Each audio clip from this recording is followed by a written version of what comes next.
Hello students, आज हम द्वितीय वर्ष के विद्यार्थियों के लिए आर्थिक विचारों के इतिहास के अंतर्गत माल्थस के जनसंख्या सिद्धांत की विवेचना करेंगे। माल्थस के द्वारा जनसंख्या के सिद्धांत का प्रतिपादन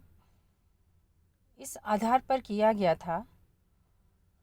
कि वह ये मान करके चलते थे कि अर्थव्यवस्था के अंतर्गत जनसंख्या में जो वृद्धि होती है वह गुणात्मक दर से पाई जाती है,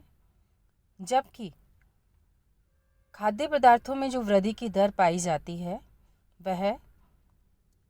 समानांतर दर से होती है।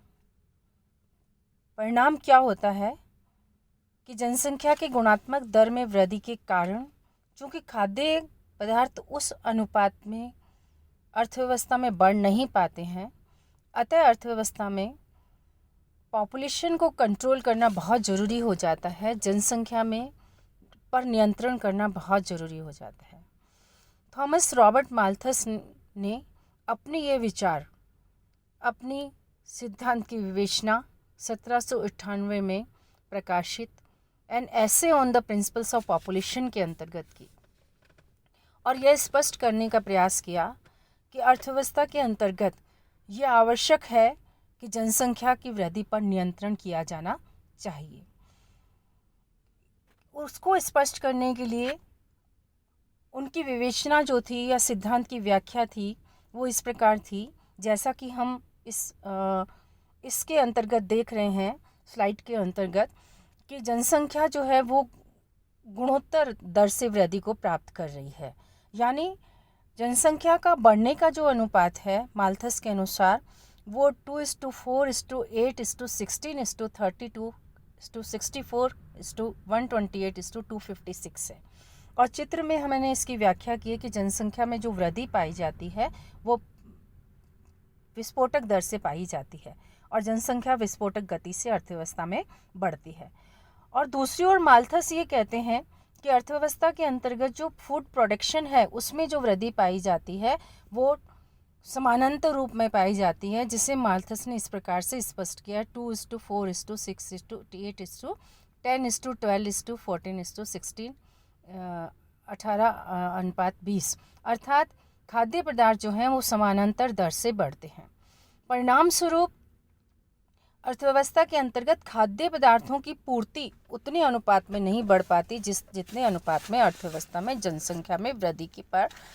दर में वृद्धि पाई जाती है, क्योंकि वह ये कहते थे कि अर्थव्यवस्था में खाद्य पदार्थों के उत्पादन पर law of diminishing returns apply होता है, अर्थात ह्रासमान नियम के क्रियाशील होने के कारण उत्पादन उतनी तेज गति से नहीं बढ़ता है जितना कि जनसंख्या में वृद्धि की प्रवृत्ति पाई जाती है। और इसको उन्होंने चित्र व्याख्या करने का प्रयास किया, जिसे कि हमने इस स्लाइड्स के अंतर्गत स्पष्ट करने का प्रयास किया है। डायग्रामेटिकल रिप्रेजेंटेशन यदि हम लेकर के चलें माल्थस के सिद्धांत का, तो उसको स्पष्ट करने के लिए हम ये कहते हैं कि वर्टिकल एक्सिस में हमने संख्या को मेजर किया है, हॉरिजॉन्टल एक्सिस में हम समय को लेकर के चल रहे हैं। मार्शल के अनुसार प्रोडक्शन ऑफ फूड की जो लाइन हम ड्रॉ कर रहे हैं वो इस बात की विवेचना करती है कि जो खाद्य पदार्थों में वृद्धि है वो समानांतर दर से पाई जाती है, जैसा कि इस स्लाइड के अंतर्गत आपका पाया जाता है। अब वो समानांतर दर से बढ़ती है, जबकि आप ये देख रहे हैं कि जो आपकी पॉपुलेशन की जो ग्रोथ है वो आपकी किस हिसाब से बढ़ रही है, ज्योमेट्रिकल लाइन के हिसाब से बढ़ रही है। तो मार्शल ये कहते हैं कि अर्थव्यवस्था के अंतर्गत कृषि की जो दर है वो बढ़ने की वो समानांतर है, जबकि ग्रोथ ऑफ पॉपुलेशन जो है वो प्रोग्रेसिव रेट पर बढ़ती है, जिसके कारण अर्थव्यवस्था के अंतर्गत हम ये कहते हैं कि जनसंख्या में विस्फोटक वृद्धि की प्रवृत्ति पाई जाती है और इसका नियंत्रण करना आवश्यक है। मार्शल ये कहते हैं कि ये कंट्रोल किस प्रकार से हो सकता है। उनको ये मान करके चलते थे कि यदि इस तरह की जनसंख्या की वृद्धि पर रोक नहीं पाई गई तो अर्थव्यवस्था के अंतर्गत कुछ इस प्रकार से घटित होगा, बाढ़ की आपदाएं पाई जाएंगी, भूखमरी पाई जाएगी, अकाल पाया जाएगा, बेरोजगारी पाई जाएगी, जिसके कारण जनसंख्या जो है काफ़ी अनुपात में जो है समाप्त हो जाएगी। और परिणाम स्वरूप वो ये कहते हैं कि वापस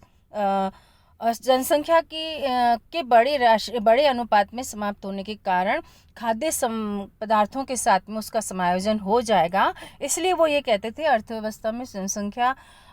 कंट्रोल किसी तरह से नियंत्रित हो जाएगी और वापस अर्थव्यवस्था में सामान्य स्थिति उत्पन्न हो जाएगी। इसको स्पष्ट करने के लिए कि अर्थव्यवस्था के अंतर्गत चेक्स कैसे पाए जाते हैं, उन्होंने दो तरह के से विवेचना की है कि नेचुरल चेक्स भी पाए जाते हैं जिसे वो पॉजिटिव चेक्स कहते हैं, और दूसरा प्रिवेंटिव चेक्स भी पाए जाते हैं जिसे वो मान करके चलते हैं कि या तो प्रकृति इसके साथ में न्याय करेगी, यानी जनसंख्या की वृद्धि दर और खाद्य उत्पादन की पूर्ति के बीच संतुलन स्थापित करने का प्रयास करेगी, और या फिर व्यक्तियों के द्वारा स्वयं इस हेतु प्रयास करना होगा ताकि अर्थव्यवस्था के अंतर्गत खाद्य पदार्थों की स्थिति और जनसंख्या के मध्य जो संबंध है वो संतुलित किया जा सके। इस संदर्भ में उन्होंने दो तरह के चेक्स की बात की कि किस तरह से पॉपुलेशन या जनसंख्या वृद्धि दर पर कैसे नियंत्रण हो जाएगा। एक वो कहते हैं पॉजिटिव चेक्स और नेचुरल चेक्स। वो ये कहते हैं कि अर्थव्यवस्था के अंतर्गत जनसंख्या में नियंत्रण या खाद्य पदार्थ और जनसंख्या में संतुलन कैसे स्थापित हो पाएगा, वो है एक तरीका जिससे नेचुरल फोर्सेस काम करेंगी कि प्रकृति इस तरह से क्रियाशील होगी कि जनसंख्या की वृद्धि पर अपने आप नियंत्रण लग जाएगा। जैसे उन्होंने स्पष्ट करने का प्रयास किया कि अर्थव्यवस्था के अंतर्गत नेचुरल फोर्स क्या हो सकती हैं कि भूकंप की स्थितियां आ सकती हैं, अकाल हो सकती है, महामारी की स्थिति उत्पन्न हो सकती है, जिसके परिणाम स्वरूप जनसंख्या कंट्रोल हो जाएगी, अर्थात प्राकृतिक आपदाओं के कारण जनसंख्या पर नियंत्रण हो जाएगा, क्योंकि कुछ पॉपुलेशन की जनसंख्या जो है मृत्यु को प्राप्त हो जाएगी, जिसके परिणाम स्वरूप अर्थव्यवस्था में जो खाद्य पदार्थ उपलब्ध हैं वह अपने आप एडजस्ट हो जाएंगे और अर्थव्यवस्था में संतुलन की स्थिति हो जाएगी। दूसरा तरीका जो उन्होंने कहा है वो ये है कि प्रिवेंटिव चेक्स, यानी पॉपुलेशन कंट्रोल करने का दूसरा तरीका ये है कि अर्थव्यवस्था के अंतर्गत इम्बैलेंस को दूर करने का एक तरीका ये है कि प्रिवेंटिव या उस पर निषेधात्मक हम ये कह सकते हैं कि व्यक्तियों के द्वारा प्रयास किए जाए ताकि जनसंख्या पर नियंत्रण पाया जाए। उसके लिए उन्होंने कहा कि व्यक्तियों को फैमिली प्लानिंग के तरीकों को अडॉप्ट करना आना चाहिए ताकि जनसंख्या पर नियंत्रण स्थापित हो जाए। इसी तरह से उन्होंने अपने सिद्धांत के अंतर्गत देरी से विवाह, लेट मैरिजेस को प्रेफरेंस दिया कि देरी से विवाह की प्रवृत्ति पाई जानी चाहिए और लोगों के द्वारा संयम या ब्रह्मचर्य का पालन किया जाना चाहिए ताकि अर्थव्यवस्था में जो नियंत्रण है वो स्थापित किया जा सके जनसंख्या वृद्धि के ऊपर। क्योंकि माल्थस का ये मानना था कि व्यक्ति के अंतर्गत सेक्स की प्रवृत्ति नेचुरल वे में पाई जाती है और वो कांस्टेंट दर से पाई जाती है, जिसके कारण क्या होता है जनसंख्या में वृद्धि की प्रवृत्ति जो पाई जाती है, और परिणाम ये होता है कि इसके कारण से लोग बच्चों को जन्म देते जाते हैं और जनसंख्या में वृद्धि होती चली जाती है। तो वो कहते हैं कि प्रिवेंटिव मेजर्स क्या है कि व्यक्ति स्वयं प्रयास करे, देर से विवाह के द्वारा, संयम के द्वारा, ब्रह्मचर्य के द्वारा अथवा अन्य किसी तरीकों के द्वारा जिनके द्वारा हम ये कहते हैं कि वो जनसंख्या की वृद्धि को नियंत्रित कर सकते हैं। तो इस तरह का यदि प्रयास किया जाता है अर्थव्यवस्था में तो माल्थस ही मान के चलते थे कि कुछ सीमा तक अर्थव्यवस्था में जनसंख्या की वृद्धि को रोका जा सकता है। तो इस प्रकार से माल्थस ने नेचुरल चेक्स के द्वारा भी जनसंख्या नियंत्रण के सिद्धांत की विवेचना की और प्रिवेंटिव चेक्स के द्वारा भी सिद्धांत की विवेचना की ताकि ग्रोथ ऑफ पॉपुलेशन और ग्रोथ ऑफ फूड सप्लाई के मध्य जो है वो संतुलन हो जाए और अर्थव्यवस्था के अंतर्गत जनसंख्या की विस्फोटक वृद्धि की प्रवृत्ति का नियंत्रण संभव हो जाए। लेकिन माल्थस के इस सिद्धांत का कुछ अर्थशास्त्रियों के द्वारा आलोचना की गई और उन्होंने कहा कि जिस रूप में माल्थस ने यह सिद्धांत प्रस्तुत किया है वह वैसा नहीं लागू होता जैसा कि माल्थस मान करके चलते हैं, क्योंकि लोग ये कहते हैं कि अर्थशास्त्रियों ने इस बात पे स्पष्ट करने का प्रयास किया कि अर्थव्यवस्था में जैसे उत्पत्ति के साधनों में वृद्धि हो रही है या उत्पादन के अंतर्गत हायर टेक्नोलॉजी को अडॉप्ट किया जा रहा है या ग्रीन रिवोल्यूशन जैसी स्थितियां पाई जा रही हैं, तो उत्पादन समानांतर दर से ना बढ़ के काफ़ी अधिक ऊंची दर से बढ़ता है, और जब वो ऊंची दर से बढ़ता है तो माल्थस का सिद्धांत लागू नहीं हो सकता। इसी तरह से अर्थशास्त्री ये मान के चलते हैं कि लोगों का लिविंग स्टैंडर्ड जो है उत्तरोत्तर बढ़ता जा रहा है, और जब लिविंग स्टैंडर्ड लोगों का बढ़ रहा है इसका मतलब कि लोगों के पास में पर्याप्त मात्रा में खाद्यान्न इत्यादि उपलब्ध है। इसलिए हम ये मान के चलते हैं कि लोगों के पास में ये अर्थव्यवस्था के अंतर्गत जनता के पास में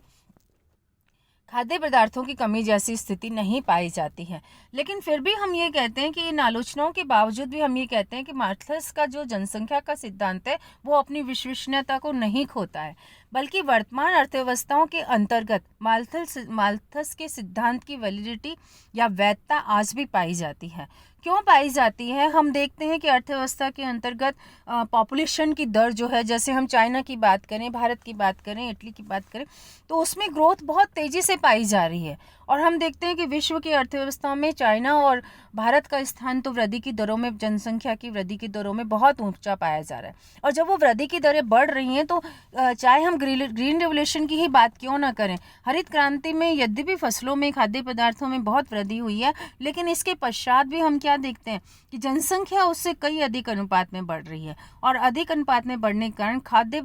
पदार्थ बढ़ते हुए भी उनके साथ में एडजस्टमेंट नहीं हो पा रहा है, और अर्थव्यवस्था के अंतर्गत